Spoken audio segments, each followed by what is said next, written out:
I know Scott from Carnifex ended up like kind of taking me under his wing through that tour. And he gave me an SM58 and he was like, no, you need this. You can stomp it through a floor and it'll keep going. Like it's the mic. And he was like, spend more time facing the audience. And so it was awesome, man. Like I spent so much time like in all these different places with all these different people. And I found a little bit of like mentorship and fatherhood and all this stuff and all these different people that I got to interact with and tour with, which is really cool. Welcome to the Brutality podcast. My name is Dom, and I just have a few things to shout out before diving into today's episode. First, I wanted to mention that we have a Discord server. If you want to stay up to date with everything podcast related, that is the place to be. But also, if you want to be a part of a community of like-minded people who are looking to just talk about and discover deathcore, whether that be old or new, all that happens over in the Discord server. Also, if you want to help support the show, we now have a Patreon. Some of the perks include early access to episodes, your name in the credits, being the first to know about our upcoming guests, member-only channels in our Discord, and so much more. All of that on Patreon. Also, we have some merch. We have 2 t-shirt designs that we are very excited about. You can go and find those over at indiemerchstore.com. And last but not least, we do these podcast recordings live on Twitch every single Wednesday at 6 p.m. EST. So if you want to be a part of the conversation, if you want to see the unfiltered, unedited versions of these episodes, that is where we do it. So links to all of that down in the description wherever you are watching or listening. That's all I have to plug. Thank you for listening and enjoy this episode.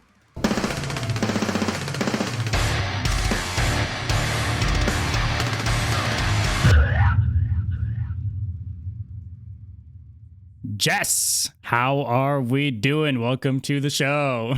Good, man. Good. How are you? I didn't know we were going to be talking about video games, or I would have prepared. I don't know if we will, but like with me, there's always a chance. That's the thing. Can confirm. It's good. Yeah. You're quite the gamer. Me? Oh yeah. Absolutely. I've been burning up Path of Exile 2 right now. So there we go. So that's a real gamer. Yeah. Yeah. Hell yeah. Well, dude, thank you so much for taking the time to do this. This was one of those where it was kind of, I was having a hard time tracking anyone down from the band. You guys aren't like super out there on socials. The band pages are kind of abandoned. I was like, where the hell are these guys? And I was very pleasantly surprised when I did some final digging and ended up stumbling on your Instagram page and we were able to connect. So, nice. Candidly, I told you off stream, but Colossus to me, I say it, top 10 deathcore record for sure, easily. He talks about it. I talk about it. I can't shut up about it. So constantly. Thank you so much. I had to glaze right off the bat, just get it out of the way. But an album that's near and dear to my heart. So it's cool. It's cool to have you on. It was a weird ass time in my life, and I loved every minute of it. So I appreciate that. I know everybody worked really hard on it, so it's good to hear.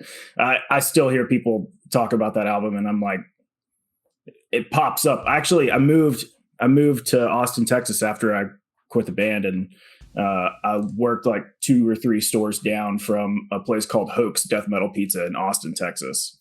And I remember I walked to this place. I was like, oh, it's a death metal pizza place. Like I have to go get lunch there. Like as soon as that, so I walked over there and as soon as I walk up, there's a guy outside, like with a broom, like air guitaring, like smoking a cigarette, like obviously like taking a break. And like, they're just blaring, like The Accident is out the window. And I'm like, oh, wow. Oh, this is really, really weird. And he was like, oh, he didn't recognize me at first, but then he came into my store to buy smokes and was like, do I know you from somewhere? And I was like, oh, he eventually figured it out. He was pretty pumped about it, but it was crazy, man. It was a crazy experience. You couldn't get away from it.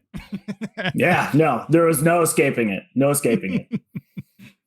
That's cool, man. And I think real quick aside to we were talking before doing this. And you weren't like fully aware that kind of like deathcore is kind of at its peak right now, which is kind of crazy thing to say. But you talked to me about chasing some dude down at the Target or something like that. Yeah, he was young, man. He was in high school and he was wearing a Through the Eyes of the Dead hoodie. And I was like, oh fuck, there's no way this guy knows about Through the Eyes of the Dead. I'm like, name you know songs. These guys? Yeah. And he did. He knew all of them. And I was like, oh, I did guest vocals with them once. We toured with them. It was a good time. He was like, no way. And then I had to be like, yeah, I had a band. Check us out. That kind of stuff. But yeah, it's cool. It's amazing. It's amazing to see how many young kids are getting into it. Like, it's humbling, honestly, to feel like I was, obviously not the beginning. There were so many that came before us, but like pretty close to like the early days. You know what I mean? Like, I feel super honored to have been put into the position to do what I did and make an impact on anybody that it made an impact on.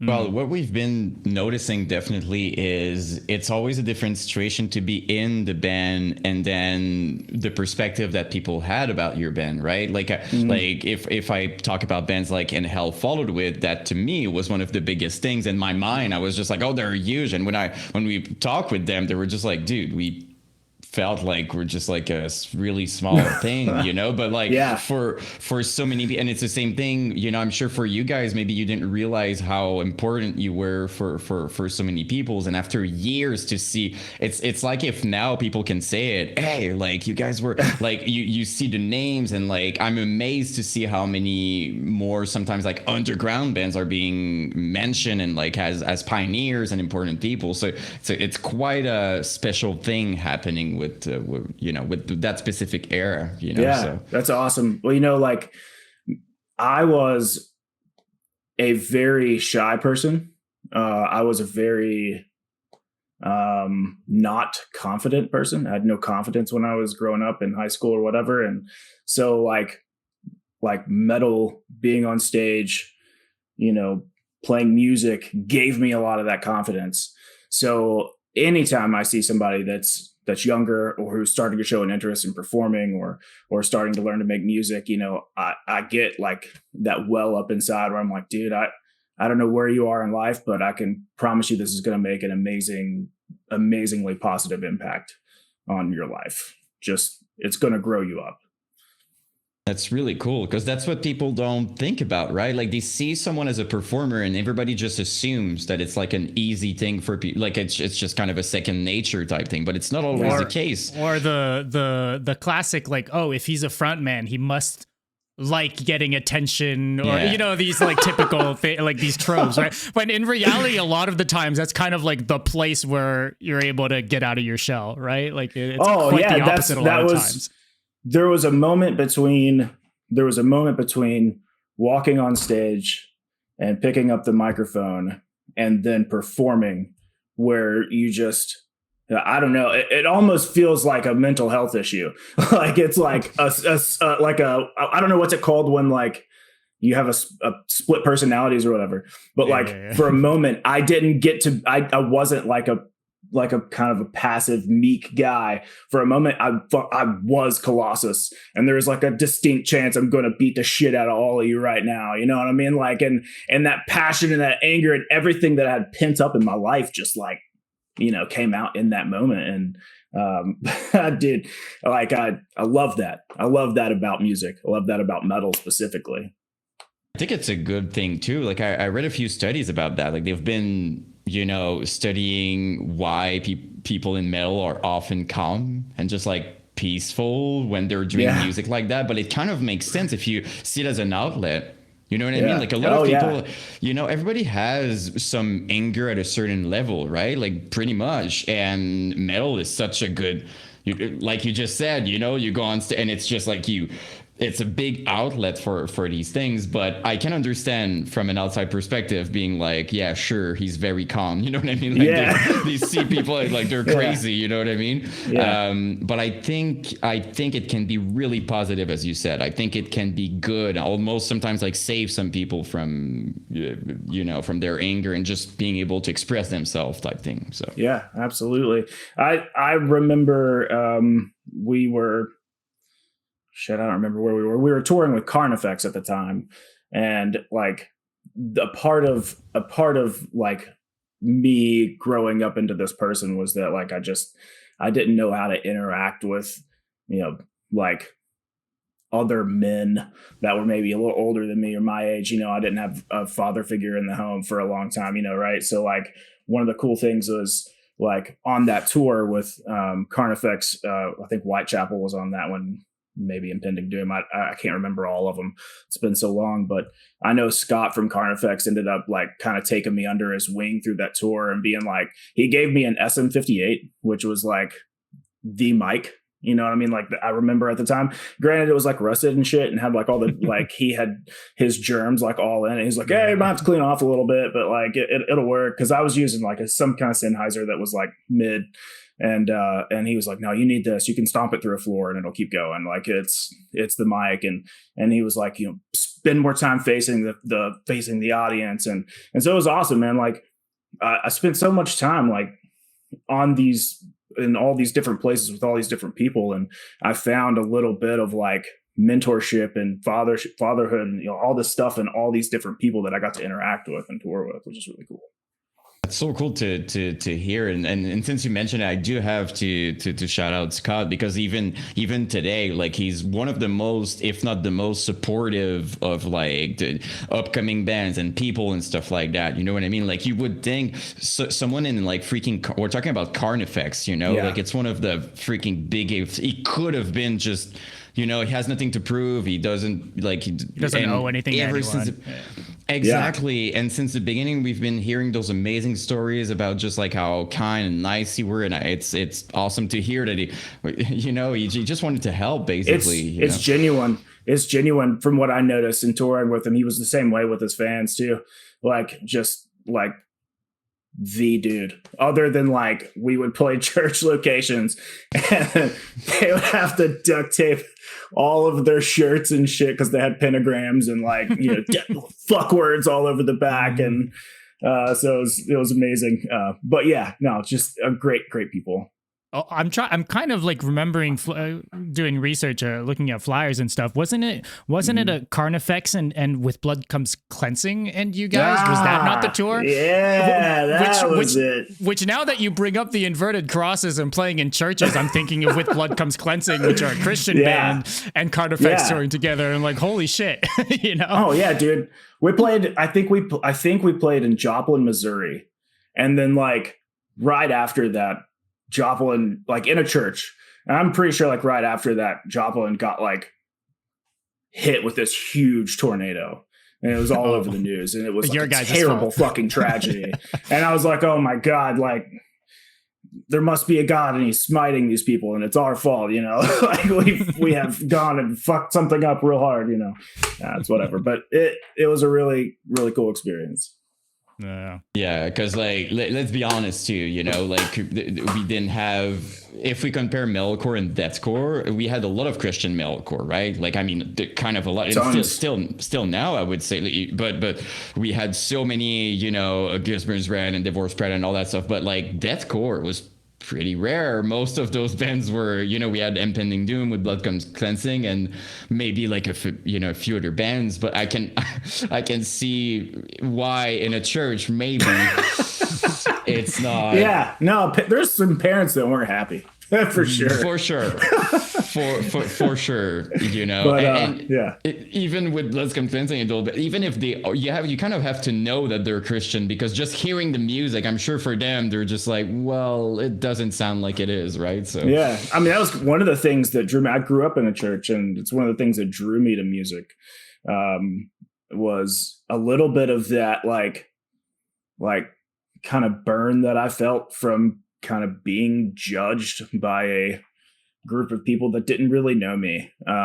And like I remember specifically Entombment of the Machine, Job for a Cowboy. That song with the scream and the big rim shot on the snare. Like I used to think like, oh yeah, this is just like the most evil sounding shit ever. And I would like roll down the windows in my truck and I would like drive through parking lot slow and blare it, be like, judge me, assholes. Because like I'm not a bad person. He's the Antichrist. Yeah. But like I don't know. It's just I don't know. It's funny. It's funny like that. But we played with so many like Christian metalcore bands and deathcore bands like For Today and sick. I saw like I was going on like Wayback Machine to the old band page, and there was like a comment from For Today, and they're like, "Oh, can't wait to play with you guys. We're currently with your homies in this other band." And I was like, it's so weird sometimes how because they went on to be the biggest fucking band in the world, right? It's crazy. Yeah, no, they and what great dudes, man. They're so cool. They kind of cornered me once and tried to give me a Bible. I remember that specifically. And it was like such a sweet gesture. And I was like I just honestly appreciate that you guys care. So thanks. You know what I mean? Because it's coming from a good place, right? Because from their perspective, right? They're trying to like kind of help people. And then they tour with people literally screaming the opposite of what exactly. So just like we're gonna help you type thing. We heard a few times, I think, on the podcast, like help them trying to say, but I think it was coming from just a place of of love and everything. So it's great. Good people and really good band too. I mean, people were moshing that I fully remember. It was pretty insane. Every show, man. Every show. Brutality Podcast is sponsoring the Self-Care Others Harm tour, which is a Thus Spoke Zarathustra album release, full USA tour featuring a crazy amount of amazing bands in the revival scene as regional supports. Bands on the run include Surfaced, Slamwich, Lilith's Demise, Damage Over Time, In Which Divides Us, Mauled, Reverent, Brain Injury Unit, Disfigured, and Delilah. So incredibly stacked lineup. If you want to check out the full dates as well as venue information and what bands play where, head on over to brutalitypodcast.com/TSZ tour or hit the link in the description. Just a quick second to thank the sponsor of today's episode, Indie Merch Store. Indie Merch Store are back at it again with another themed collection, and this time around it is the Horde of the Tees, featuring 13 brand new designs from Aborted, Carcosa, Cattle Decapitation, Crown Magnetar, Cryptopsy, Disembodied Tyrant, Mental Cruelty, Of Sulfur, Signs of the Swarm, The Red Cord, Zenith Passage, Vired as Murder, and last but not least, To the Grave. All of these are printed and ready to ship, so you can head on over to indiemerchstore.com to check it all out or check the link in the description. Also, you guys can use code BRUTALITY for 10% off your entire order. It helps you guys save a little bit of money and help support the show at the same time. So big thank you to Indie Merch Store. Go check out the collection, and now back to the show. You kind of alluded to childhood and growing up a few times. I'd maybe like to kind of, dig into that a little bit more. Like how you talked about, being attracted to music kind of in spite of the church and stuff like that. But what got you into metal really? Like what were kind of like the early bands, and then getting into vocals? I'd be curious too. Wow. Yeah. So I took a really weird path to metal.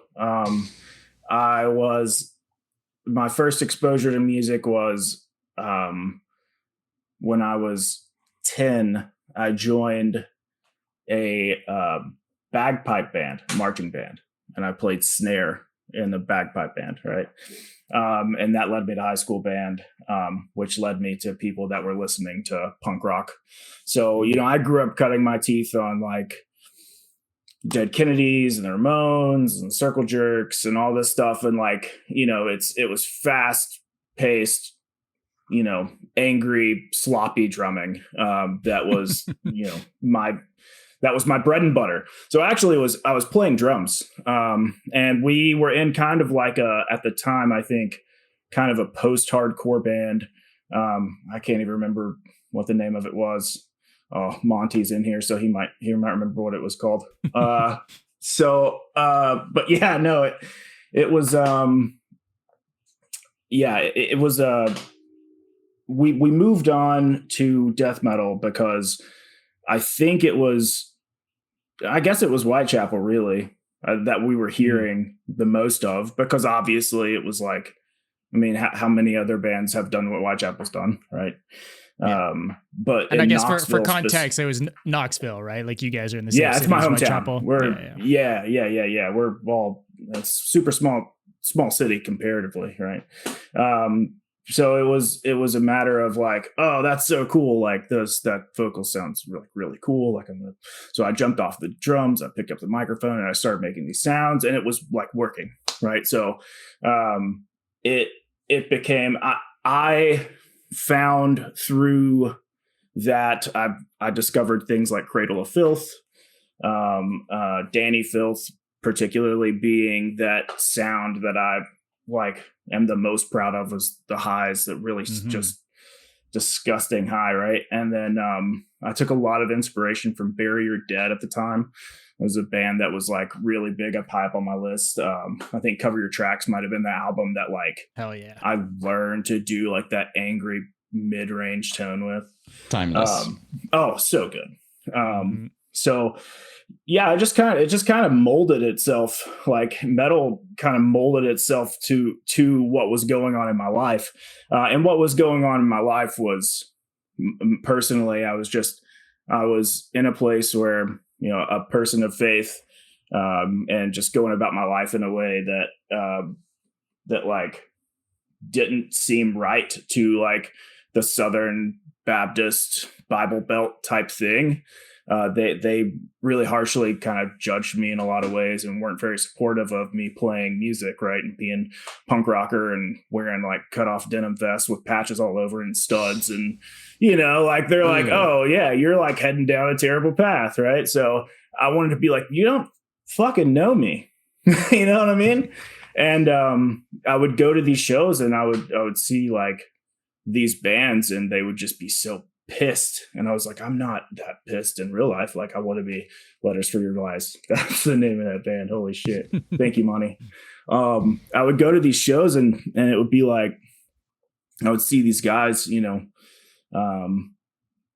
Phil Bozeman, obviously, just making these sounds and just being like, oh, what the fuck, man.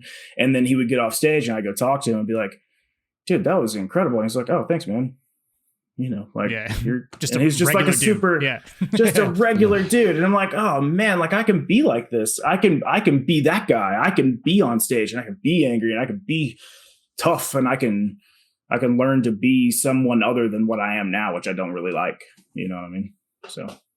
That's so cool. By the way, really well said. Like, I love the way you told the story. But would you say, I don't know if it's too personal of a question, by the way, but I would be curious to know if maybe your friends or people around, like you said, you felt judged. Was it coming from pretty much everybody, or did you have like kind of a group of friends who also kind of like Whitechapel and these things? Yeah, no, I definitely had like a group of friends. Like the guys we were playing music with were right there with me, you know. Okay. I mean, you think about like 2003, 2004, 2005.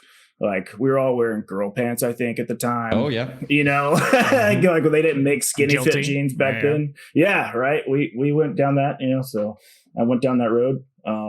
But you know, like we were all kind of like the weird kids that, like, you know, we were different. And here where I live, it's different now. It's changed now. The music scene has a lot to say for that. Like it's grown a lot. People are a lot more open-minded. But like, you know, I used to walk through the mall or something in Knoxville before, and I would be like, all these motherfuckers are hating on me right now. Like I know that's what's happening. But you learn to get over that and move on. And that's, one thing at a time, one day at a time, one show at a time, eventually. Well, Yeah, were for sure, shows like, kind of the place where you felt not judged, I guess, would be like the place for that. hopefully. Yeah, it was like the opposite. You know what I mean? Like it was the opposite. Like, I'll say this for what there's not 100% this way. The music scene, I think, as a whole, particularly speaking to death metal, metalcore, metalheads, if you're headbanging and you got long hair and you're fucking just going, right? Like that subset of group of people, they are so supportive and they're so friendly and they're so kind and helpful to each other. And like, it didn't matter if I fucked up every song that I played. I'd know like some of these guys would be there and like, oh dude, no, you killed it. It was great. It was good. Or like, oh, you missed that. Don't worry. You'll get it next time, whatever. Like, and that was really, the only time we ever had any kind of negative reaction at shows, was we played a show in Johnson City. So we had originally the band had two vocalists. Yeah. It was me and another guy named Patty. He was a really, really great guy. He took the lows. This is what he was good at. And my cradle of filthiness is what I wanted to be. I was over here. I was doing that. Right.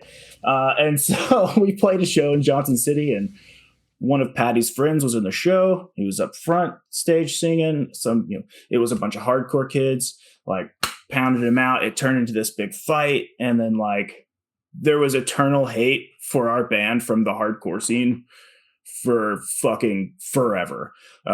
Like I feel like if I walked into like a hardcore show today, somebody would be like, "There's that motherfucker that was in Different Killer." A bunch of, they've got your photo on the wall still. They update it with recent mugshots. Yeah. Or the worst part was like Patty jumped off the stage into the fight to get the dude off of him, and I think that's what pissed them off, right? Mm-hmm. And I was just standing there like, I'm going to finish the song. You know what I mean? Like I'm here for music and I'm kind of a bitch, so I don't really like fighting. So I'm going to finish this. So like, my thing is just chilling and playing music. I'm a Zen guy, right? I'm a very Zen guy. I like to think I am at least.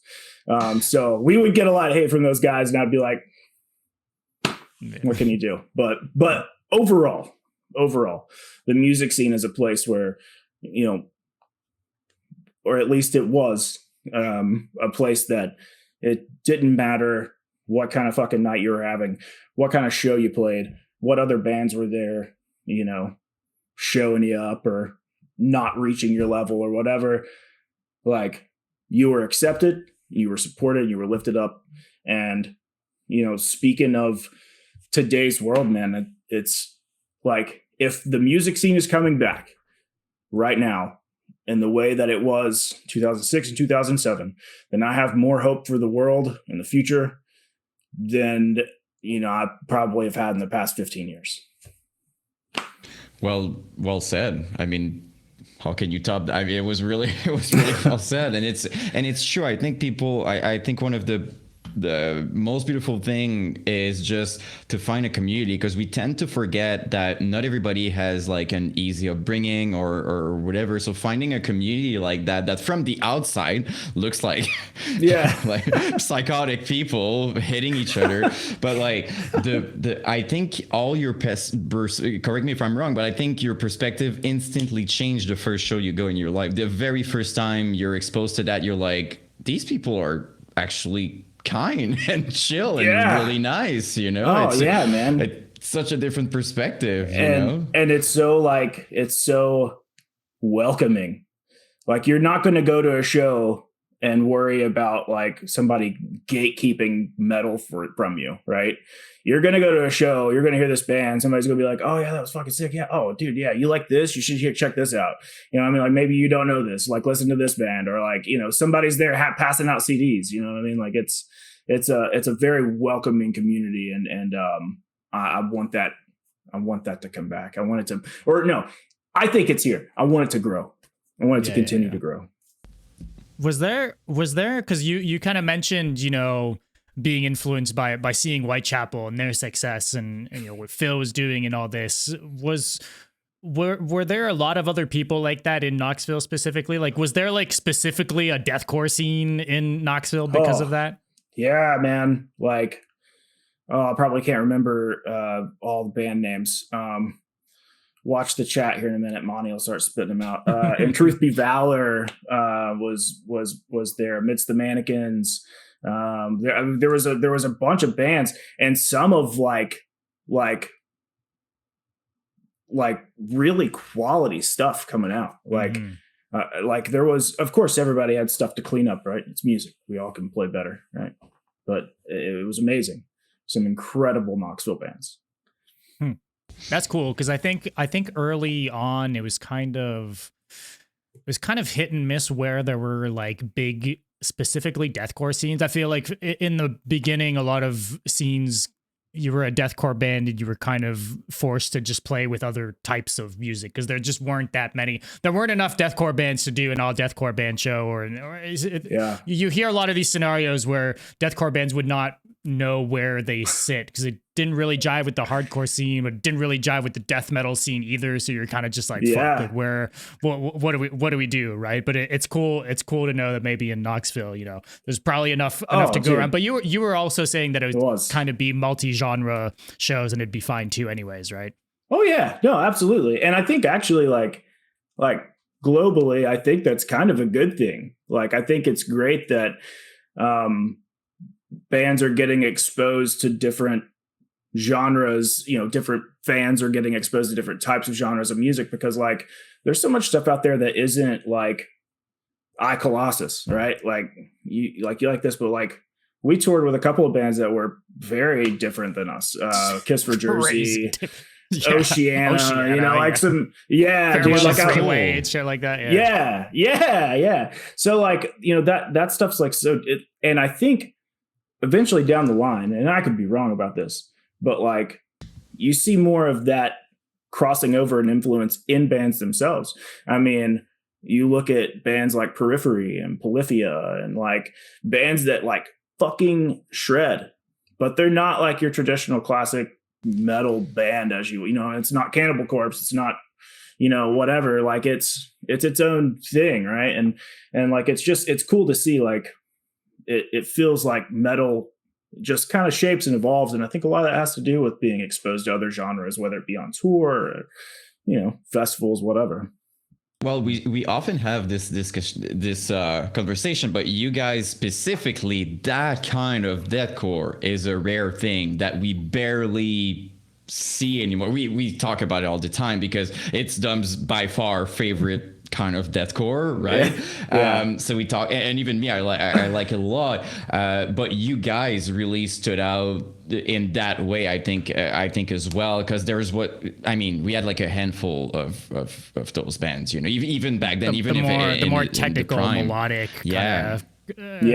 kind of sporadic too. Like, you know, you would have, like, you were talking about like the different like influences and stuff. Like you had certain songs that just like were kind of not all over the place, but had like, you know, the ending of The Accidentus is a perfect example of like a part that's like kind of different from what you would expect from the rest of the song, right? But it works. Yeah, you guys make it work. Same thing with the Glorious Fall. Same kind of thing. That whole kind of middle section to that song. Like, I don't know. I think that stuff is super cool, and you know, makes a band like yours stand out. But I'd love very contrasting too, right? Like just to end with that, like the fact that it's super fast, there's something about that. When you come to the breakdown, it's like it hits so much because you go from like the fastest and then boom, like it's insane. So I have to say that Trevor, Louis, Nija, Ethan, those guys,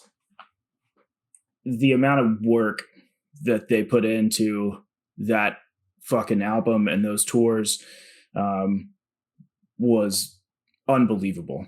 And like the reason I get excited about this stuff coming up, and the reason I'm super like, it's like pulling fucking teeth to get those guys to like get together in the same room nowadays. We all got other stuff going on, but like, you know, I want people to see that because of how hard they worked on it. You know, I'm not saying I didn't work hard on it, but like, you know, like Yeah, I was writing lyrics in the booth at Jamie King's at Basement Studios in Winston-Salem. I was in the booth writing like the last couple of songs. Like, holy fuck, I don't know what to say here.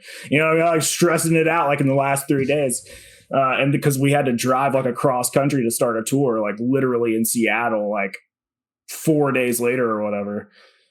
But like they had put in so much effort. And like Nija and Ethan are two of the most creative minds I know. Louis, insane on the bass, amazing musicians. And it shows, they've all gone on to like do incredibly creative things, like and incredibly smart things. Ethan's an engineer. Louis I think a microbiologist or some kind of scientist. He's super smart. Big brain stuff. Big brain stuff. Yeah. Nija, I think Nija's in Las Vegas. I think he's got a recording studio or something out there. And Trevor's working in a fucking law office or something. I don't know, man. But like they're smart guys making amazing stuff. And I was just lucky to be a part of it, honestly. Well, speaking of which, we're big nerds here, and we love talking about the early days. And you kind of talked about it being two vocalists and stuff like that. I don't know if it would be cool if you can maybe take us there, like how things started, the early days, and how it was, because it took off early on, and the label and everything. So if you don't mind, again, we're super nerds. So well, we love that. It was, now it's super easy to like, if we could go back in time, we would have done everything completely differently. We probably would have put out 7 albums, right? Like it's, you can record your own shit in your bonus room or whatever that you got like that. And it sounds pretty good. Right. Back then it was not as easy. So like getting into a studio was super hard, like, cause somebody had to pay for it. Right. And we had, Ethan's dad, Daryl, was like a huge supporter for us and like really, really helped to get stuff going for us because he believed Ethan was going to do great things. And, look what he did. He made an amazing album. So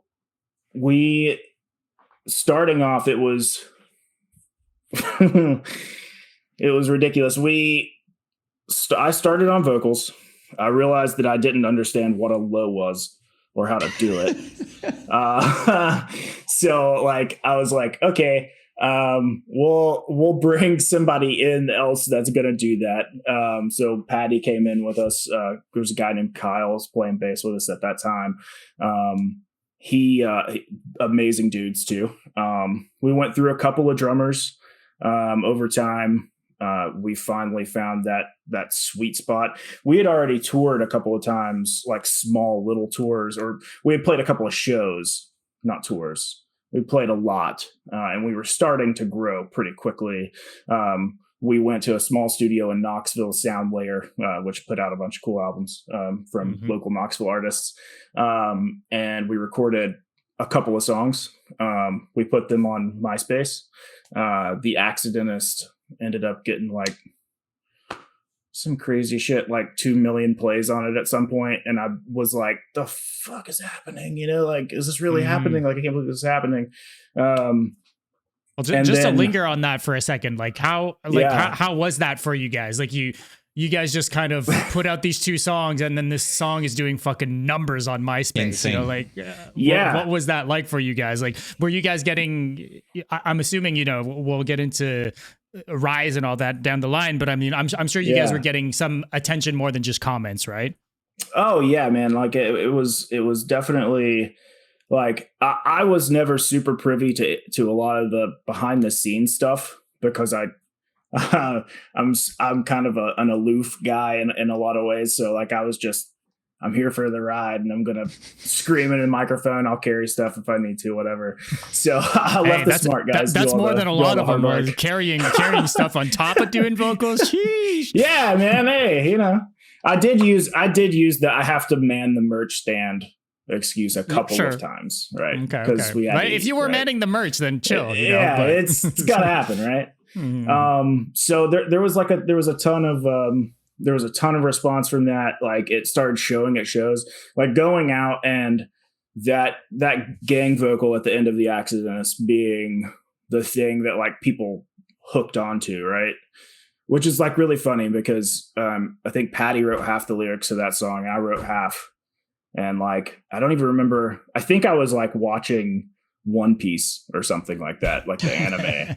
And I think like I was just like Pirates on the Brain or something, right? So like I would like that started like people were singing those lyrics with us and at shows, local Knoxville shows. And I was like, oh shit, like they know who we are. Oh, you know, what's up?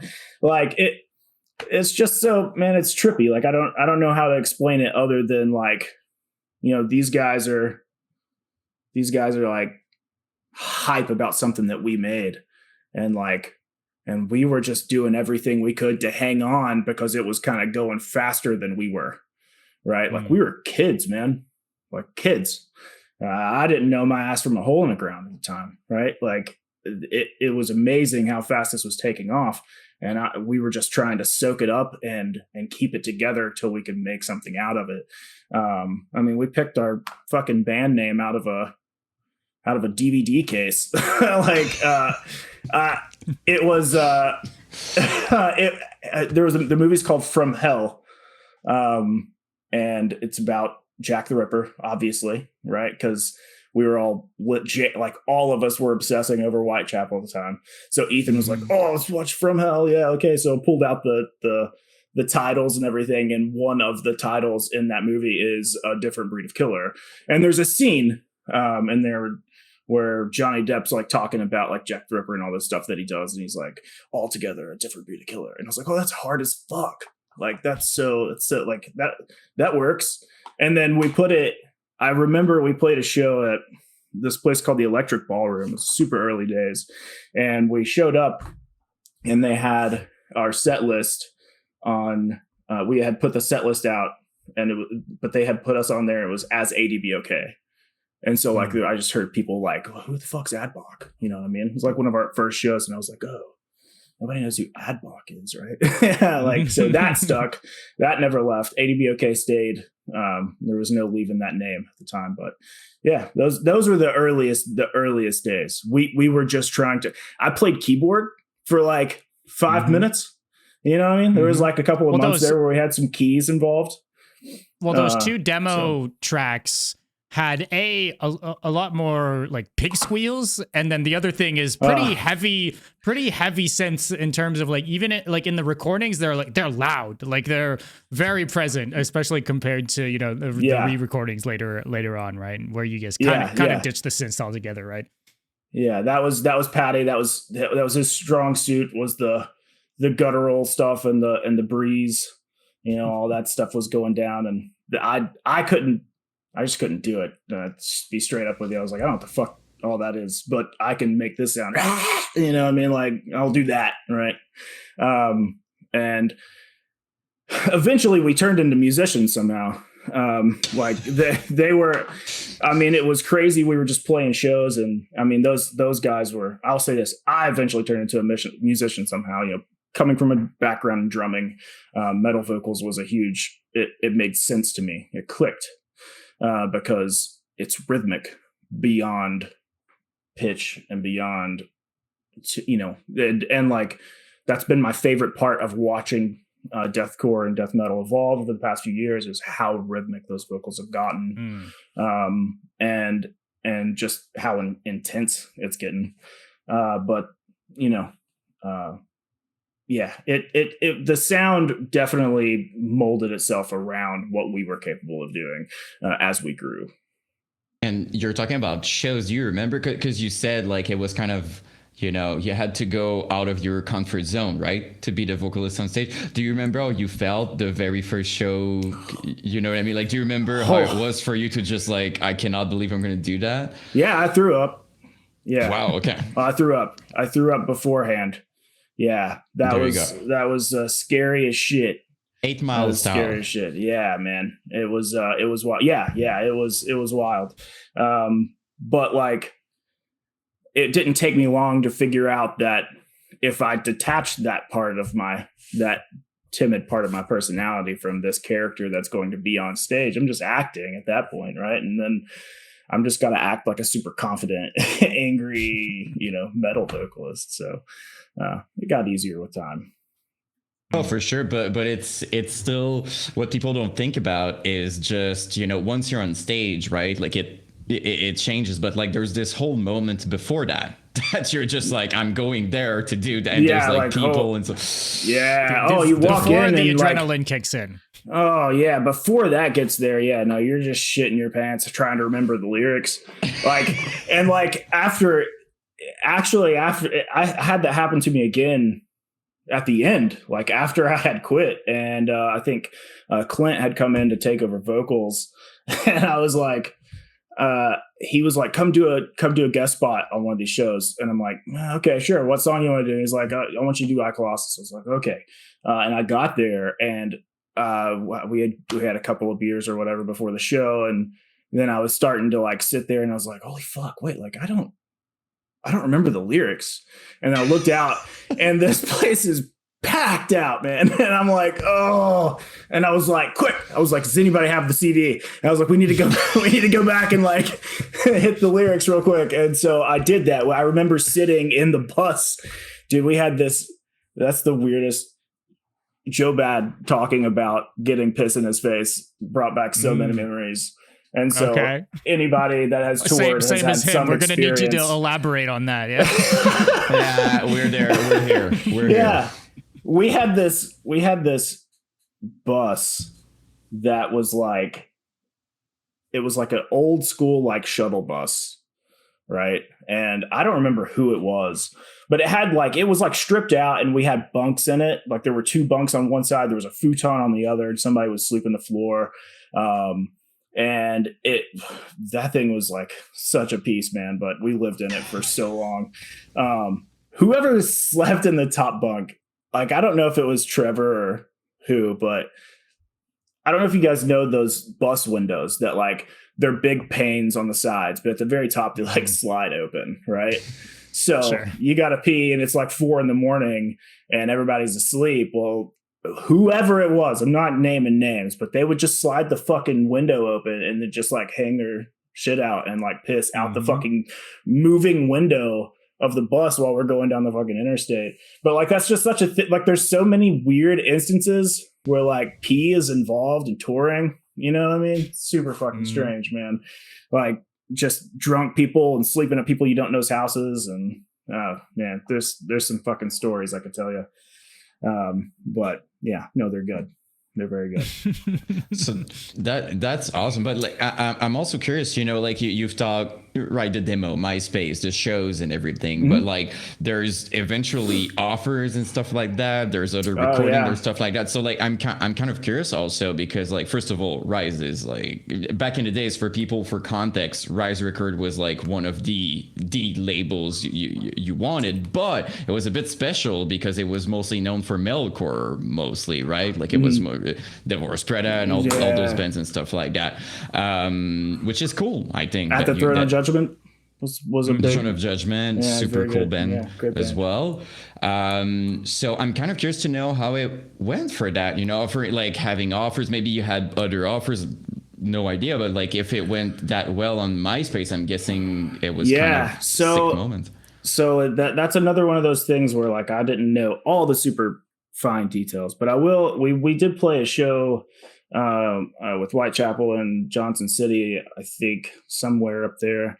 We were on our way back home, and I remember at some point Gabe being like, "Oh, I could see a Different Breed of Killer on Rise Records," and I was like, that was the first time I'd heard of them. I was like, I don't fucking know who Rise Records is, but like, cool, right? Like, so it makes me think that like, you know, who knows, man? Maybe they like heard about us through them, or maybe they had approached Whitechapel or something, and then be like, oh, here's another Knoxville band that's up and coming, and or who knows? But like, I do know like that happening definitely sent things into a fucking rocket ship. Everything changed. Like we all quit what jobs we had. Ethan dropped out of high school. I think he was 16. Oh. Yeah. Which he's doing good. Like I said, he's a master's in engineering. He's doing great. And like, yeah, I mean, we were full-time every day practicing. And then like, I know when the deal came out, it was like, this is what I think about a lot. Like that bums me out because I feel like the band was in that liminal space where like internet music wasn't king yet, right? Mm-hmm. But CDs and like physical copies of music were on the way out, right? Yeah. Like, and so like nobody just had like a Spotify where you could pull up whatever the fuck you wanted. You had an iPod loaded with songs that you bought, right? And that was it. Or you like, ripped it offline or whatever. But I think about that a lot because I remember the deal that we got. I think we had like a lot of like CD royalties, if I'm correct. I didn't read the shit they did and told me like, oh yeah, we're going to do good on CD sales. And I was like, cool. What CD sales? I'll sign it. Yeah. What CD sales? And that kind of ended up being like, I think we probably sold more on tour than we did in Best Buy and Hot Topic and FYE. Worth it because of how badass it is to walk into a big box store and like see your band and have a sticker on it that says for fans of Between the Buried and Me, and I don't know what else they said, Acacia Strain or something, or whatever. But like I was like, oh, super awesome. But like we had signed that, but they were taking a lot of money as far as what we were making on the road and merch sales and I can't iron all of that out because I don't really know any of the details, but I just know that it was tough. That was very apparent when we were touring. It wasn't easy. You know what I mean? Like you would get, you'd get off, you'd be on stage. We played Soma, San Diego. I love telling the story because it like is just like the super epitome of what it's like being like an up and coming musician. And it's like, you play the show and there's like 500 kids there and you're across the country and they're singing your lyrics. You're like, holy shit. You get off stage, you sign stuff for them, sign posters and shirts and faces and babies and stuff. And then like, you take pictures with these people and then like you go back to your fucking bus and you eat like Vienna sausages and saltine crackers with Taco Bell sauce because you can't afford to buy a fucking $1 burrito. You know what I mean? And like that is a hard ass way to live. You know what I mean? But you do it because of all the stuff that comes first. You do it because like, you play shit, man. Oh, I think about this. It gets me in my feelings every time. We played in Anaheim. And I think it was with Whitechapel. We did 2 days in a row. And I think it was like either like a Victory Records, like showcase, or like maybe that's where they met Metal Blade or something, whatever. I just remember like something was going down, but like all of the attention there was, on the bands there, but everybody was very excited about Whitechapel being this huge deal. And I was at the merch table and these 3 like Japanese kids came up to me and they had learned enough English to tell me that they flew from Japan to see A Different Breed of Killer and that I was their favorite vocalist. And then I had to be like, I mean, that was it for me. Like I could have quit right then and would have been totally fucking fine. Like, oh my God, like this is amazing. Like, I can't believe that you flew all this way because of something that I've done has made such a, impression on you. And then I also had to be like, you haven't heard Whitechapel yet. So just stick around because he might be your fucking favorite vocalist when this is over. You know what I mean? Like, it's not like I thank you, but like, stick around. It's going to get, it's going to get crazy. Somebody's going to get carried out of here on a fucking table. I guarantee you.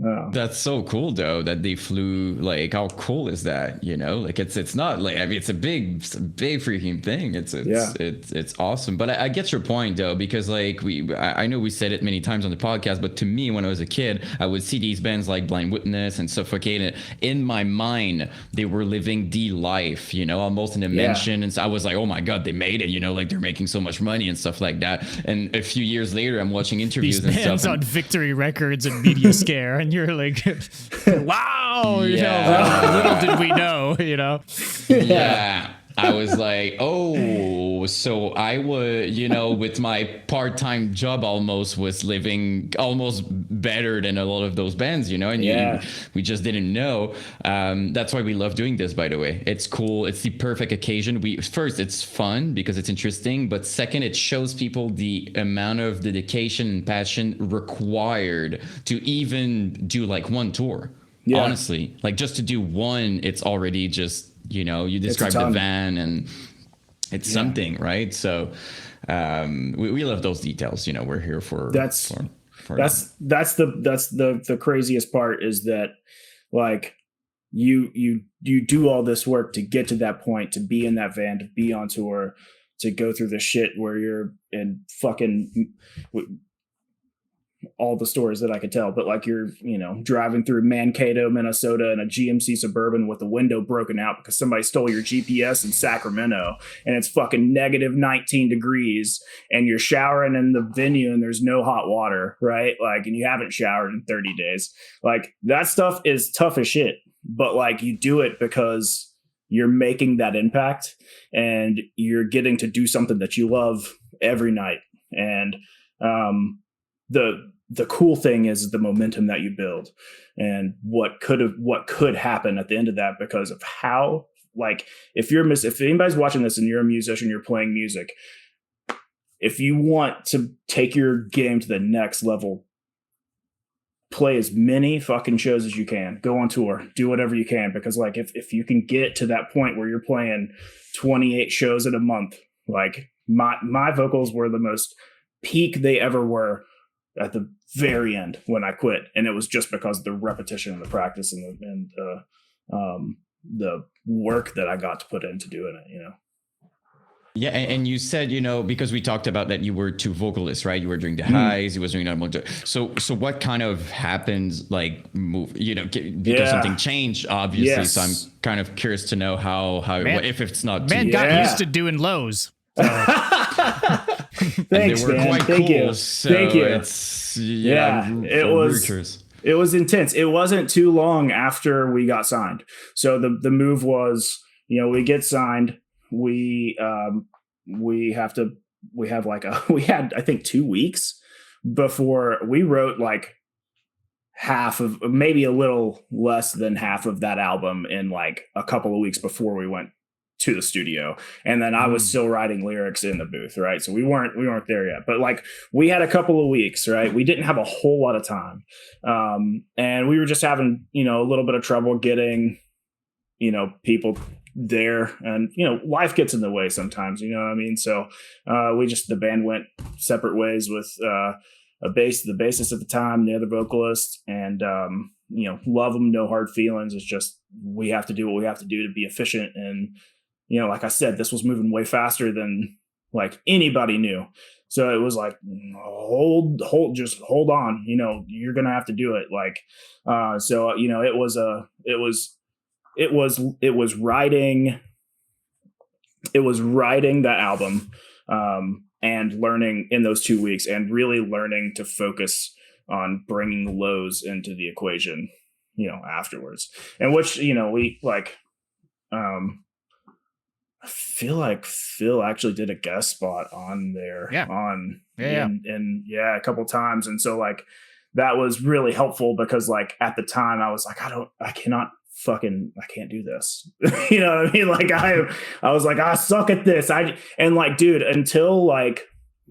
Until probably like 5 or 6 years after I'd quit the band and everything, and I'd moved on with my life, I didn't realize like how good I had gotten until I heard a video of myself.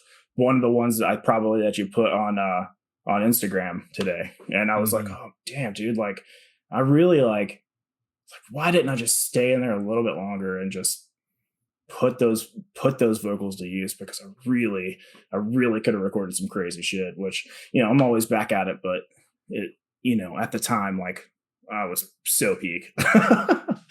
Yeah. But with perspective, it's different too. Right? Yeah. So. Yeah, that's true.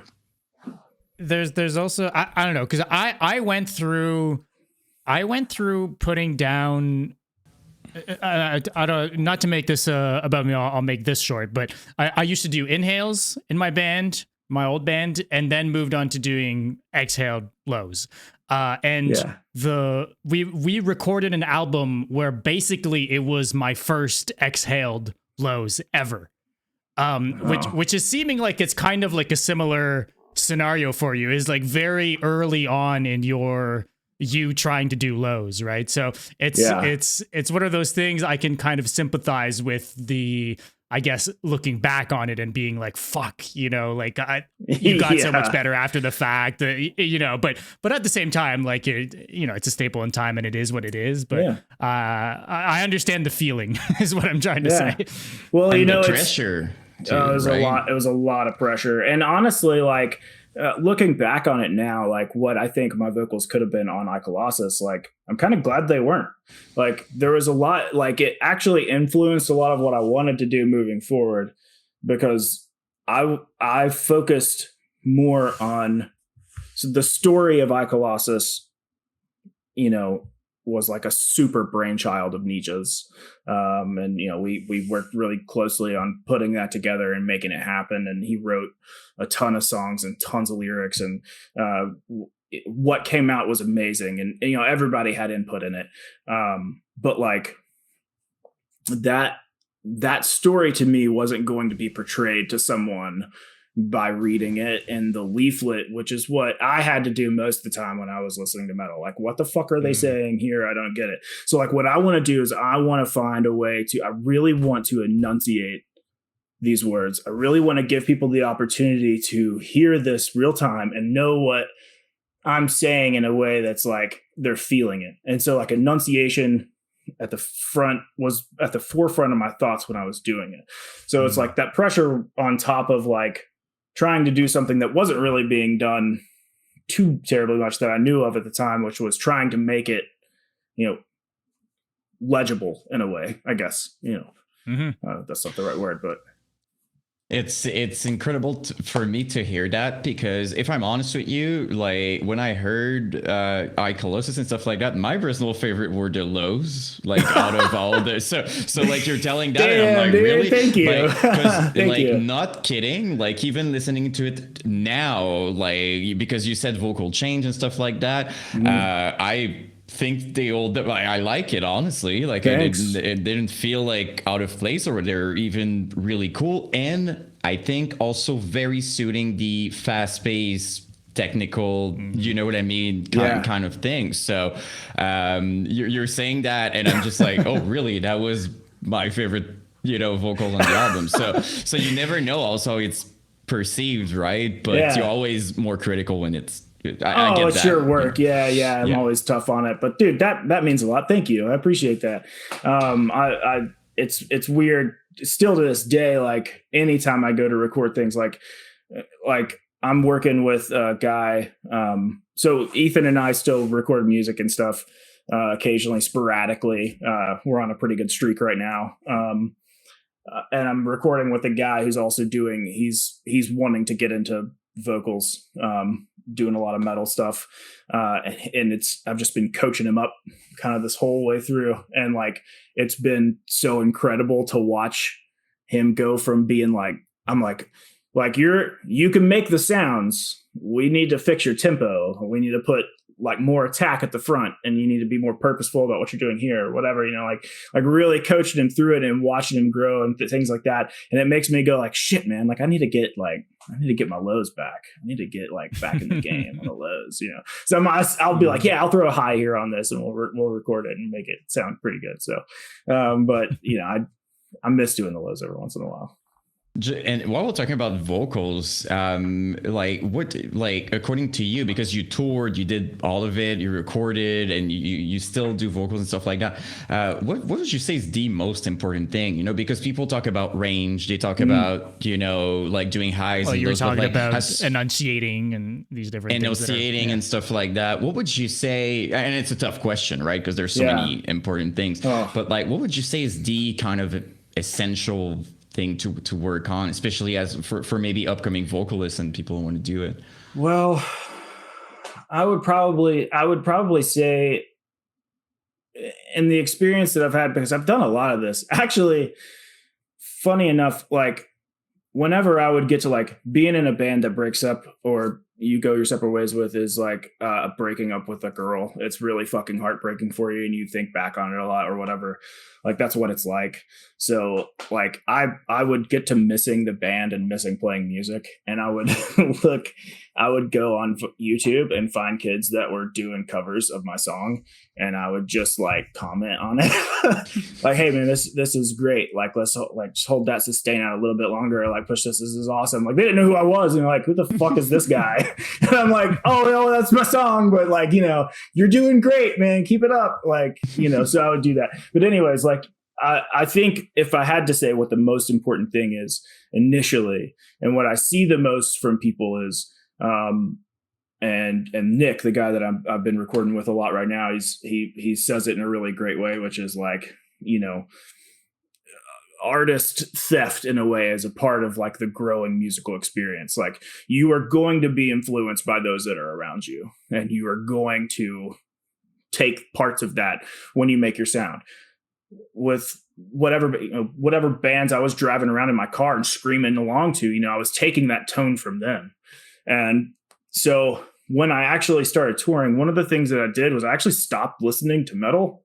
It was like a really weird thing. I still listen to metal, obviously, and I was at shows all the time, so I was hearing it, but I wasn't like emulating it. I wasn't screaming it. I wasn't like following along. I wasn't studying it like I should. Maybe that's not the right way to have done it. But in my thought process, it was like, I just need to find my voice. Like, I want to be like, I don't want to be Scott or Phil or, any of these guys. Like they're amazing, but where's my voice? And so I think like telling people to learn to find their voice, like trust in what your vocal cords are telling you to do, and then push that sound. If this sound is like coming out and it doesn't sound like anything that you're hearing, okay, well fucking chase that down. And if it doesn't sound good, then don't. And if it does, make it a thing, right? That's your sound, right? Ultimately, I learned that my vocals were unique to me because of my makeup and what I knew how to do. And so that would, to me, I think is the most important thing. Finding your own voice, finding your own sound. And then beyond that, it's learning, breathing, good breathing through your diaphragm, how to, pitch your voice, the right way. So you're using the right set of vocal cords.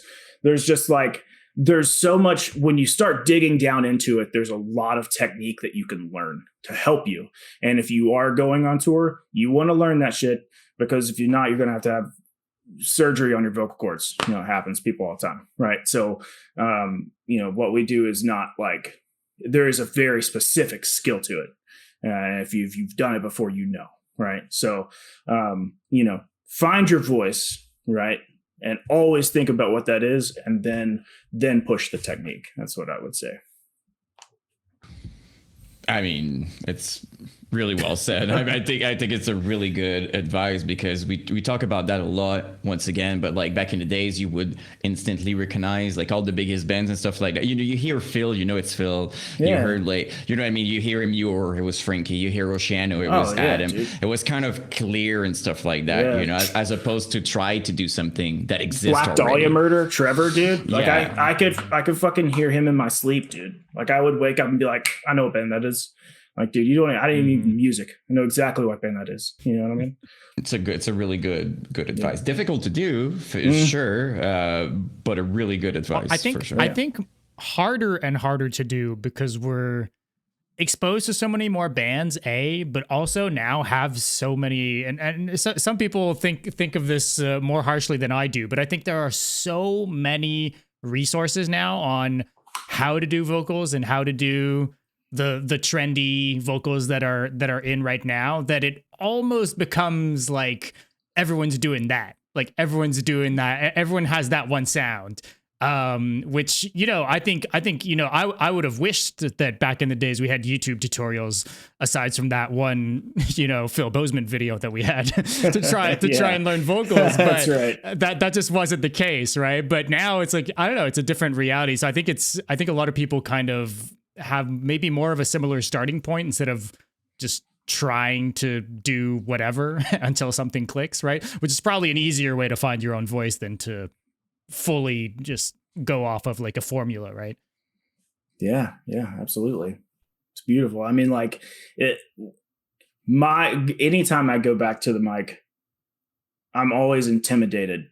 I'm not, because like I'm not pressured anymore to put music out, right? Like I get excited when like something like that comes up, but like but now I'm still like a little bit intimidated because of how evolved and how good some of these vocalists have gotten, man. Like, and I mean, I can't begin to tell you how many times I hear some of these bands. I'm like, shit, man, I don't even know if I could have done that back in the day. You know what I mean? Like, that's some serious talent. You know what I mean? So you kind of clap your hands and go for them. You know what I mean? Yeah, and it's special now because I'll be honest with you, there's also the Revival, who's more in line with what you guys did, what most people did and stuff like that. And there's a specific taste, including myself for sure, who prefer that more just, you know, I don't know what to call it, but like maybe more raw, primal, like the old styles of vocals, basically. So there's also different kinds of tastes, right? So of course, it's super impressive because they can do pretty much everything now, right? Like you see people and you're just like, oh my God, they can do like every single sound. Everything. It's super great. But then there's also a lot of people, like for example, like me, who I'm listening to certain things that honestly, I'm pretty sure the person has like one tone or two, like two different tones, and it's great. So I think the exact advice that you give is good for that as well. If you find your voice, you can also achieve something that even if you're not as versatile or as, you know, every single sound in the world, if you find your thing, you can still stand out and appeal to people. So I love it also applies in this current situation too. So it's cool. That's the nature of the beast in making music, man. I think you said that perfectly. Like you're never going to, I mean, why would you want to do something to sound just like anybody else, right? And for me, I see the guys that can do it all, and I'm like, holy shit, dude, that's awesome.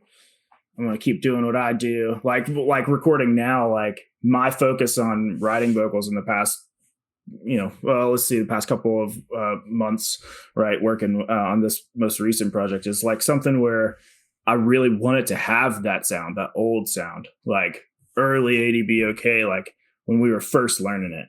It's like I want to learn to walk again. You know what I mean? That's how it feels. Like I just want this to feel like fucking just that primal is the great word. Primal is a great word. That it's like I'm making this sound and it's not structured and it's not perfect, but by God, it's pissed and it's going to sound pissed, and the guitars and everything and the drum behind it are going to make it sound that much more pissed. You know what I mean? Like, love that. Cool. That's cool, man. I'd love to kind of go back a little bit on the whole Rise Records thing. I just wanted to know from your perspective, like Rise Records signed you guys and then you guys dropped a vocalist is what I'm understanding, right? Yeah, pretty much. I mean, like, I can't particularly. I'd have to ask. I'd fucking have to ask Ethan or somebody. Like, what? No, all good. I'm just wondering if you had like. No, I'm just wondering if there was like any even word from the label being like, "Whoa, we just signed this band. They lost half their vocalists." Just that sort of thing. I don't know any pressure from that, or. I think if I had to guess, there was probably some of that, right? Like, but because like not only that, but like we dropped the keys that we were doing. Like, you know what? I gotta fucking focus on making the sound for two people now, right? Right. And this isn't really jiving anyways with how much more. I mean, like we took a step in technicality pretty high from like what we were writing before to, Nija had a lot of input there. Ethan, those guys were really putting together some technical ass stuff, right?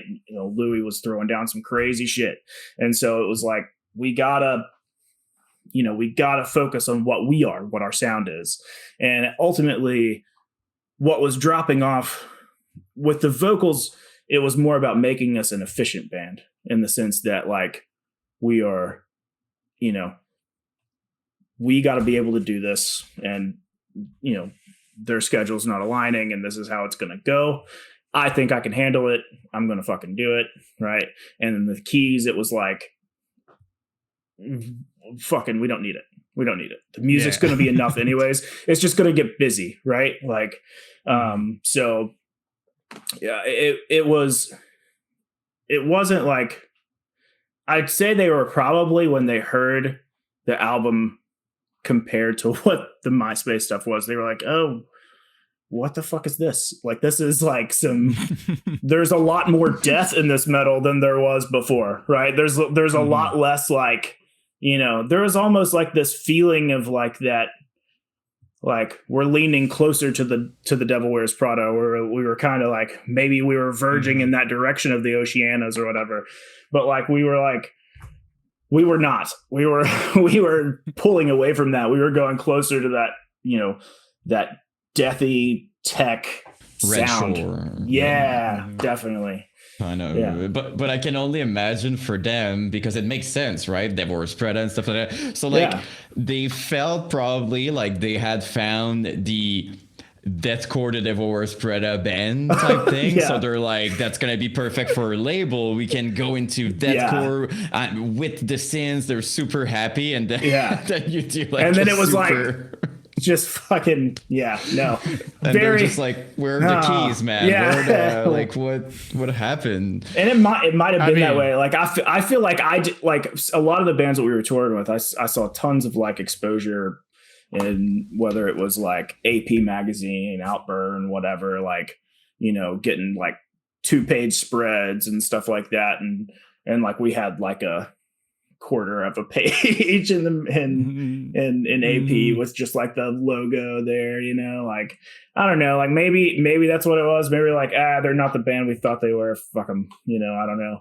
I personally never met or talked to anybody from that label, so I don't really know. But yeah, well, there's something to be said about that too, right? There's being signed, sure, but like there's also the fact that when you're signed to a label, they have certain priorities in terms of like, I was never signed, but I mean, like, if there's Devil Wears Prada and then all those bands and stuff like that, like, it's not, it doesn't mean that they're gonna give the same amount of like promotion and stuff to each person as well, right? Like to each band. So there's that too.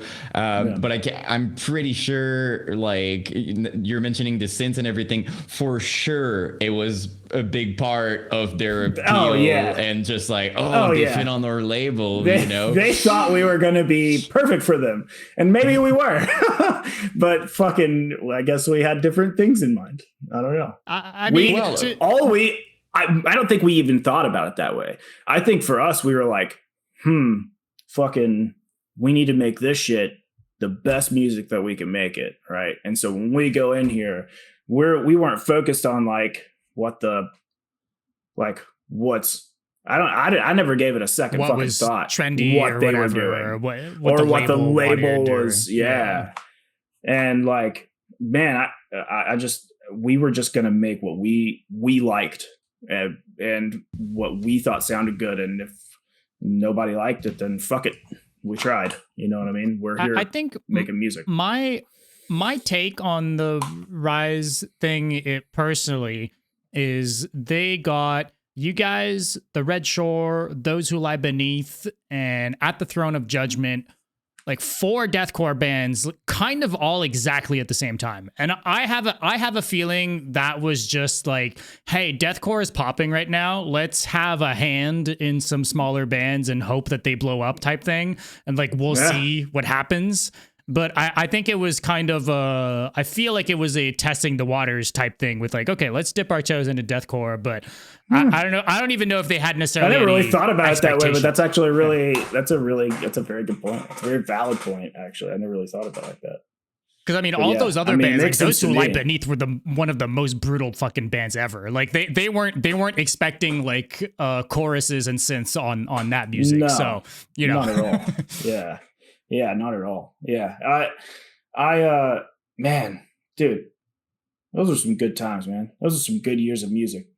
There's some good fucking bands back then. It was cool because metalcore and deathcore together, it was, you know, it was one big, we all listened to all those bands, right? Like I was listening to Divorce Bretta at the same time, you know, all those crazy like Whitechapel and stuff like that. So I was kind of one, you know, one big thing. It was a bit different. Like if you look at it today, you're going to see more death metal maybe with deathcore, but it's kind of two separate things a little more, right? But back then you could see freaking Asking Accenture with Suicide Silence, you know, it's like it's not even close, but it worked, you know. They both had an audience, so it's kind of the same thing for you guys being on the rise and stuff like that. As much as you stood out, it was kind of, to them, I'm sure it kind of made sense too, because it's just like it's one, you know, one big thing. So we keep bringing up Devil Wears Prada. Chris did your guys' artwork, right? He did. That's so sick. Was there, do you remember any conversations about that, like concept wise, or how that even kind of went down? Do you remember any of that? I know you said you weren't too much in the back end of it, but I wasn't like super in on that stuff, but I was there as far as like the lore and the story, the behind the scenes, right? So like that was, you know, we talked a lot about, you know, what we wanted that to look like. We wanted it to portray this post-apocalyptic world. We wanted it to be this almost escaping from, you know, like one of the cool, Louis brought it up, I think at one point, that was like, the idea, the concept of the album was very similar to Plato's allegory of the cave, right? So someone who's like totally removed from society, kept in the dark, that has no concept of what humanity is, and like that, but is human at the same time, right? So like that's very, very similar to like what we were trying to do with that album. So like what would happen if this guy was genetically created this way, right? And then he fucking escapes. What would he do when he sees the world, right? You've been kept in the dark your whole life, whatever, and then you get out. What are you going to do? You're going to see everybody and be like, oh, y'all fucking suck, and then just blow it up, right? So essentially that's long and short. It was make sure he escapes from this fucking hole in the ground fucking lab and into this apocalyptic world that he's created, right? Yeah. It was very cool. That's we cool. Were excited about it. I mean, it turned out cool too. It's one of those, I don't know how to put it. Like, it's one of those weird covers at the same time where like the logo isn't like super legible on it, but it's there if you really look at it. You know, like it's non-conventional, if anything, you know? Yeah. It definitely wasn't. When I saw it, I was like, what the fuck is all that? I don't know if I like get it. Like, I don't know if I see the A Different Breed of Killer in there, but then like step back in perspective and what the album like overall looked like the logo kind of superimposed under there. Like it felt pretty good. You know what I mean? Yeah. At the end, I liked it. I think it was a good cover art. And it was fitting Rise a little bit too. I don't know why. Maybe it's because I'm thinking with Roots Above and Branches Below from Divorce. I don't know if it reminds me of all those things, but like all those covers, like Desolation of Aiden by Chelsea Green, it was kind of in that realm, but a little darker and more deathcore what you did. So to me, it's kind of fitting. It fits like kind of the whole vibe of the bands that were there and Rise doing that. Yeah. I mean, it could have been that he had a lot to do with the rest of the design on those albums too. I'm not sure, but I mean, it definitely, you're right, definitely fit. Really cool. Yeah. Okay, so we are reaching the point. We had a very interesting conversation before we started we hopped in here. And we have to acknowledge, obviously, you know, every time the band is brought up, we saw it in the comments, we saw it on our postings and all that. You know, people are asking about the city. It's time. It's time. we all. So the burning question. the burning question, right? So I'd love to kind of touch on that, but we did have a conversation ahead of time that kind of surprised me and then surprised you as well. Yeah, so, I was very surprised. So let's get into that. What can you tell us about the city and what we talked about earlier? So I guess, man, we released the single. I guess we could, right? Well, we could start. I mean, you left the band, but you guys had already started writing for the record, I assume, right? We had, so when I was leaving the band, we had literally, it was a day we got off of a tour. I think, if not like pretty close. And we had written a couple of songs kind of in between tour. One particularly, I can't remember the name of that fucking song. It was badass though. It was great. I think Ethan still has it somewhere, but anyways, great song. So we kind of like, we're gearing up for, there's more to come. Like we are now at the point where we're going to have to record another album and more tours and things like that. But like none of that was, I feel like, involved in the city. I don't think they were the city songs. So we played that one song on like a couple of shows on that last tour through the, at the end of the set, well received, but I don't think it was ultimately put on the city album that I know of. So, okay. So then you end up leaving the band, and the band kind of like kept on going. But I mean, as people are mostly aware, if you're listening to this already, there was, I guess, like a very long period between kind of a release and then a release that didn't happen. But you kind of went in and out of the band throughout kind of that process, right? Or was it just? Yeah. As far as I know, I was approached to kind of come back and do the album. Would I be interested in doing the album? And I was like, fuck yeah, let's do it. You know what? It's been a long time. Like, I think at the time it was before I started doing hair. So like I hadn't really gotten to that part of my life. So like, I was like, let's go ahead and give it a shot. Maybe we can go back on tour and do this whole thing. Like I was ready to give it another chance. And man, I'm not exactly sure about the timing. It was later on. It was probably maybe 2015 or 16. I don't remember. I went down to Atlanta. Nija was recording down there. We had the whole band together. We did like a live stream on Facebook or whatever. It was a lot of fun. Just kind of, it felt like we hit kind of that stride like we did before.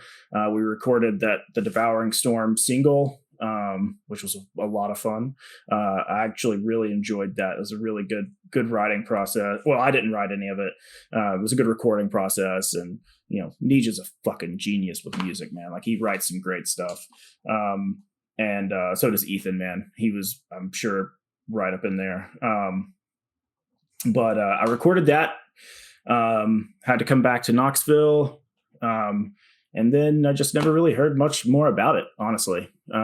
Like I had no, like, I assumed, I saw at some point that he went with another vocalist and was recording more with another vocalist. And I was like, cool. I just want the band to keep going. Right. Like I would love for that to happen. I know the city he had garnered a bunch of, like attention and had, all that stuff going. So I was like, fucking send it, bro. Like I'm rooting for you. You know what I mean? But I didn't really have anything to do with it. I didn't know anything about it. Actually, that's the funny thing is that I've still never heard any of it. So other than like the Devouring Storm that we recorded. So I have no idea. I hate to be that guy. I was thinking about it. I keep seeing these questions on the, the posts and everything. It's like, oh, everyone's going to ask about the city. I'm going to feel bad. But I honestly, if you'd have to ask Nija he'd probably be the one to ask. I have no idea. I mean, you don't gotta feel I don't know. bad. I mean, you know what you know, right? Yeah. I'm posing the question because the people are also asking. Yeah. I'm selfishly curious as well to kind of, dude, me too. I guess how all of that went down, but me too. It's just.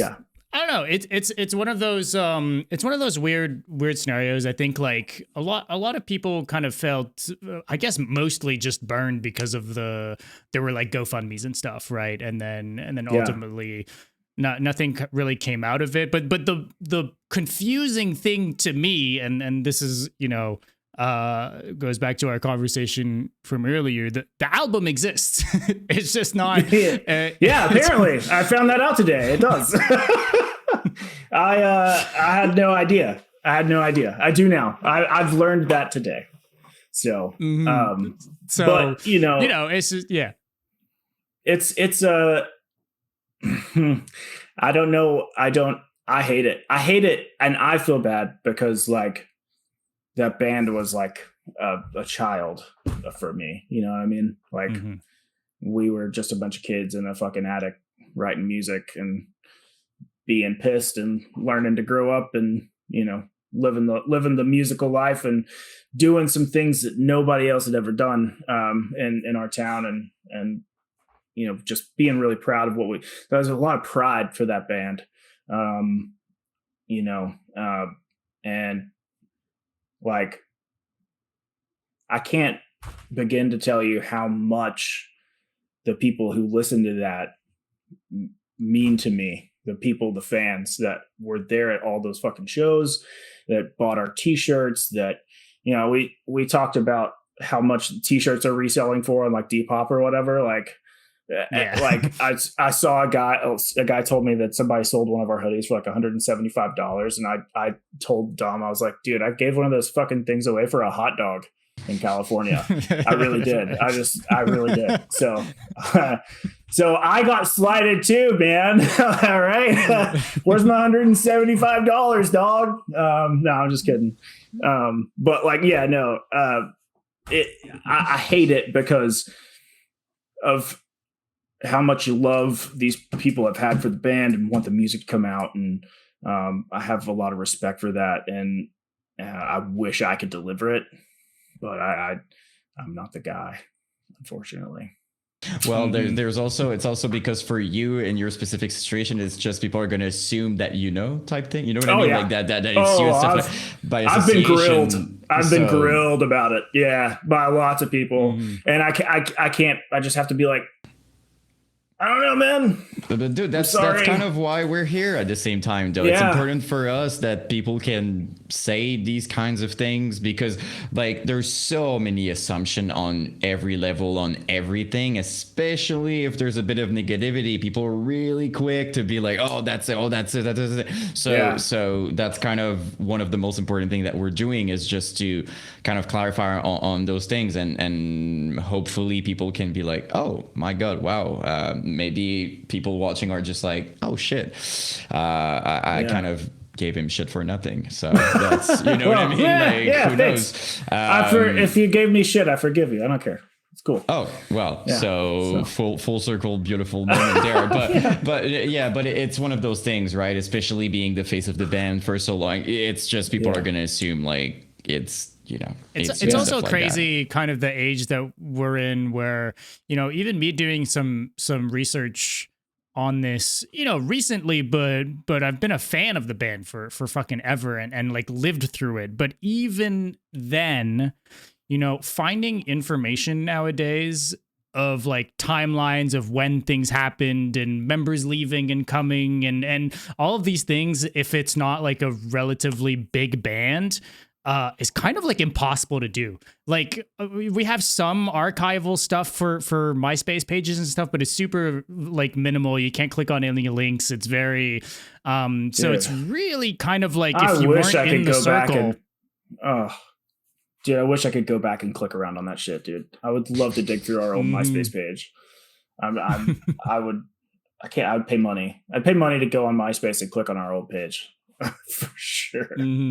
I mean, if not just for the photos, dude, there's like very limited amount of photos of you guys. Look, I do this every single week, like digging for photos. I know where to look. I know where to find stuff that most people wouldn't be looking for. And for you guys, it was most of the photos you had posted on your Instagram. That's like basically what exists. Maybe found a couple more photos and that's it. So it's kind of crazy because all of that stuff is just wiped now, right? Might be somewhere on an old PC abandoned. We gotta ask Monty here. Maybe he's got some stuff. Dude, apparently he knows a lot of things. Maybe. Oh man, that's crazy. Yeah, there's definitely a laptop somewhere with metal stickers all over it that's got a full hard drive of. I remember at some point I was like, oh, I should Google my name. I was in a band. I should do that. And so I Googled my name. I was like, I wonder what comes up. And it was definitely like past the prime of the band. So like I was not, it was not like what happens when you Google like a musician nowadays and it's like Wikipedia page and this. I don't have one of those. It was like, but I did find one picture and I was like, oh, yes, like that. And I had this full blown Chaos shirt on from tour that I used to wear that said grow a fucking beard on the back of it. And I had this like giant Lemmy mustache that I wore for a long time for whatever reason I can't figure out. But I just looked so gross and dirty. And I was like, I've never seen that. That's crazy. I mean, some dude just, it was just a picture with a guy I didn't know. Like, hey, that's wild, man. Which if that guy's out there, I hope you're watching this. I don't know. Send me that picture, please. It would freak my wife out. But and I have like a super random thing because I know probably you've got a question probably to wrap it up. But I would be curious your favorite song to perform because I forgot to ask earlier, and I'm just like I want to know what was your song to do live. I know it's a tough question. It was definitely The Accidentist. That was the song because that was really like I was so happy that we kept it and it made it to, I mean, obviously it was going from a place that it got, and it being like kind of the thing. Right. But mostly because of the crowd interaction.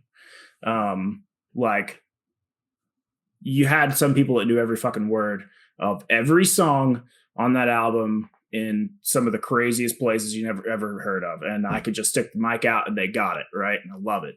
But like you have those moments where like you play that song and you get involved with these guys that are, just in love with your music, and you just stick the mic down and they just go, man. And you see their passion. They love that song. And I know what that feels like being in like a crowd of a show of a band that I like. And I remember how hype I would get. And it's like, holy fuck, something I made makes these people feel that way. And it's just the most like incredible thing. So every time we played that song, I know the other guys, like we played that shit so much that I'm sure they were sick of it. And I think like one of our last tours, it was like, I saw a comment after you posted this that somebody said that like he went to a show and we didn't have it in the set list. And I was like, fuck. It's like, I'm so sorry, dude. Like, I wish that it was too, but I think what it was is that it was an encore for like one tour. Like we didn't play it until like, we were getting the one more song. And then like, hopefully that happened. And then we would come out and play Accidentist. Right. So it was, I think we were playing the new song at that point. So what you're saying is that dude that commented wasn't screaming enough for you guys to come back to play the song. It's his fault, basically. It's his fault, bro. Oh man, if I could go back in time and find out what that show was, dude, I would stand out there and sing that shit by myself and just for him. Yeah. That breaks my heart. But yeah, that's definitely the song. Second would be Glorious Fall, like finishing the Glorious Fall. There we go. Because there was so much room for me to just like freestyle at the end of that. You know, it was just so like epic. And that was when some of the most packed venues, that was when it got the most fun. So like we would play, like if we were home, right? I remember we played the Valerium, and we had this giant, you know, you have the barrier, right? And the security guys or whatever, and like so I would like jump over onto the barrier, and then towards the end of the Glorious Fall, like I just remember that show, I just stuck my foot out and just kind of stepped onto the crowd, and like by the end of it, they were just like holding my legs and holding me up, and I was just like doing this like epic fucking Glorious Fall finish, and I was like, dude, this is why would I do anything else for the rest of my life? I'm like, holy fuck, this is the most amazing feeling. And it's just like, I don't know. I just feel so, I don't know. I feel I think I'm as proud of my fan base and the guys that like my music as I am. I think it's what drives me to do things like, you know, if you're a fucking vocalist and you shoot me a random ass message and I see it online, I'm going to help you out. I'm going to send you any advice I got for you. You know what I mean? I'm going to give you that knowledge. I want you to make your music. I want you to make your voice. I want you to take that and give it back to somebody else. It was given to me. I gave it to you. Go give it to somebody else. You might receive a few messages after this thing. Bring them on. Bring them on. I'm just saying, but it's cool because you seem the entire time, and so I can feel how you're, you know, I can feel the passion and also how grateful you seem to be for all. And to be fair, it's not everyone who feels like that, you know, like you seem really appreciative of all those steps and every moments with the fans and everything. So it's just, I think it's cool to hear. I'm fucking 37 years old now. I cut hair every day for a living and make videos and shit. Like that part of my life is removed, but I look back and, you know, I mean, not removed. I still play music or whatever, but like I look back and I got to stand on stage next to, you know, Brooke from Impending Doom and fucking Maddie and For Today and Phil and, you know, just like Scott and all of these guys that, like, you know, we toured with Blood Comes Cleansing, and we toured with all these bands, and it's just like, man, dude, like I'm so lucky. I'm just so lucky. I don't want anyone to ever think that like I did it for anything other than the music and the fans. That's what I did it for. I did it to keep this shit going for how much it gave me.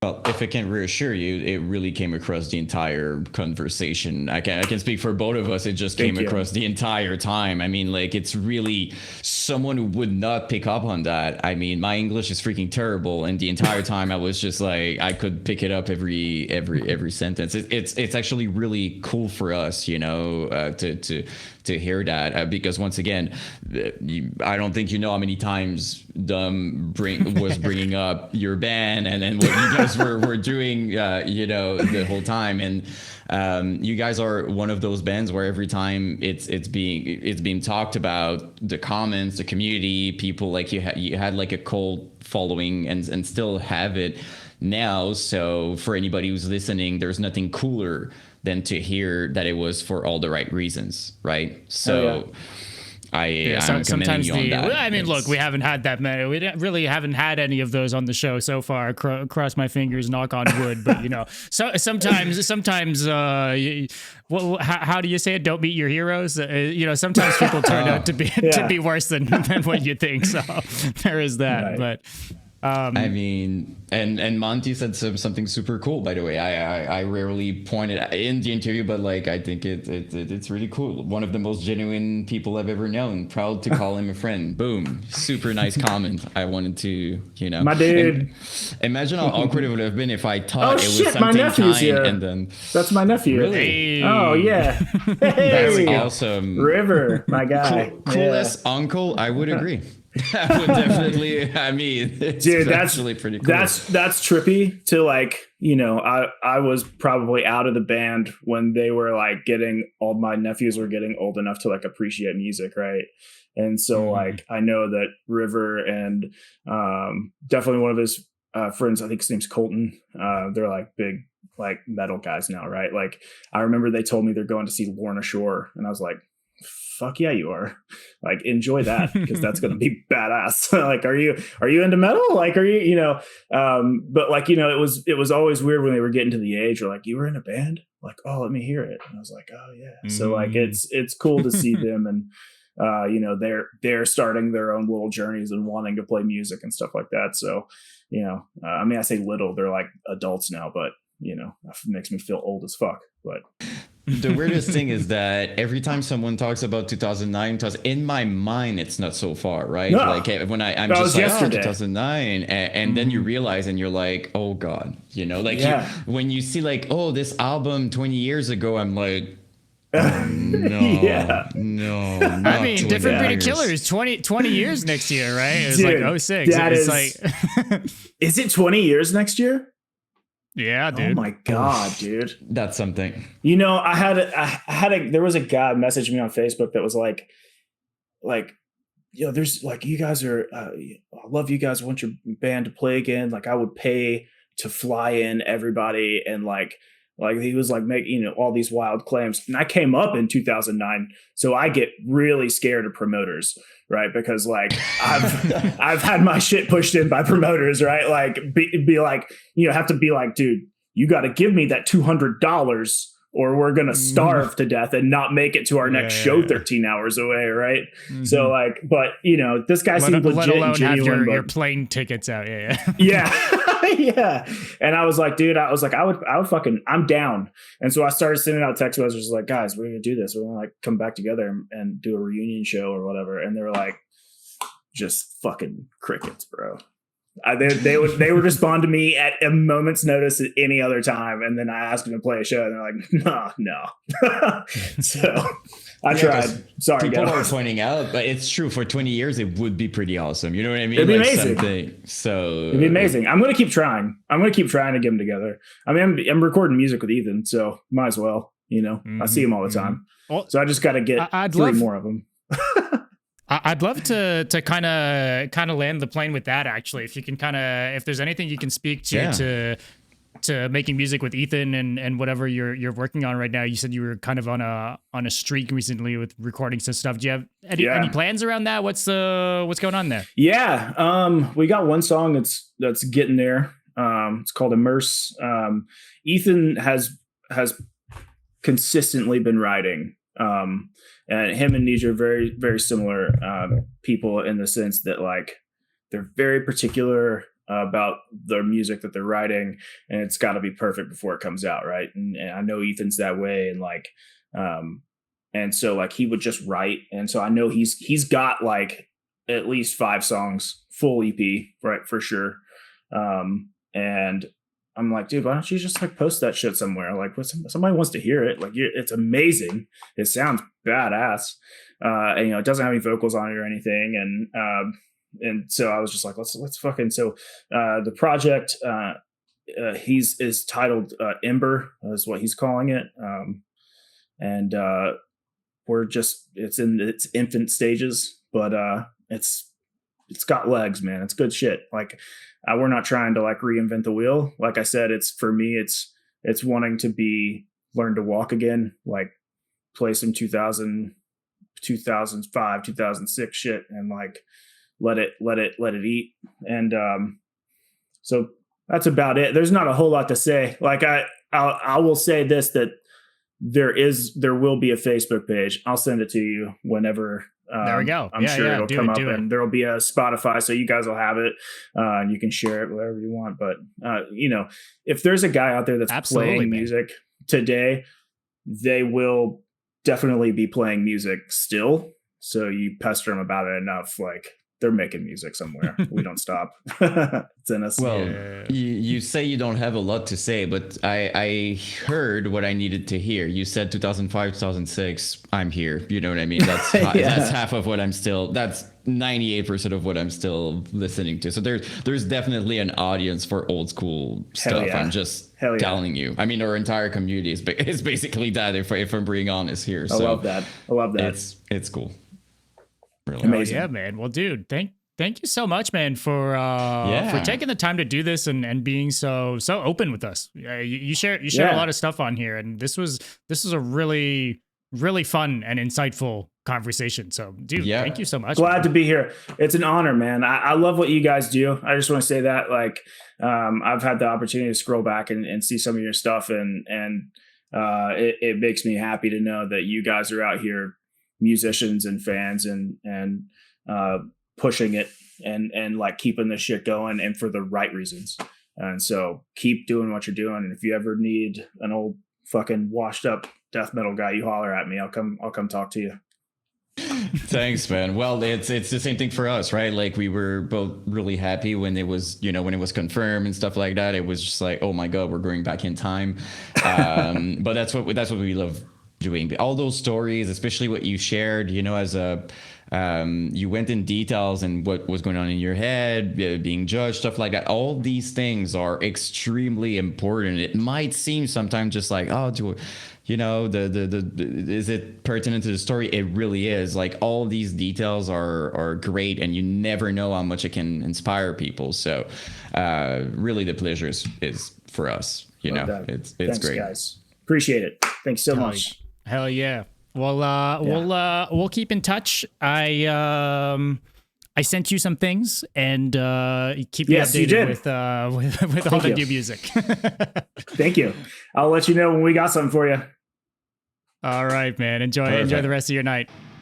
All right, thanks, man. Take it easy, guys. Take care, man. If you made it to the end of this episode, thank you for watching. And hey, while you're here, hit that subscribe or follow button. And a review. If you're watching or listening on a podcast platform, it would mean the world, and it helps out more than you know.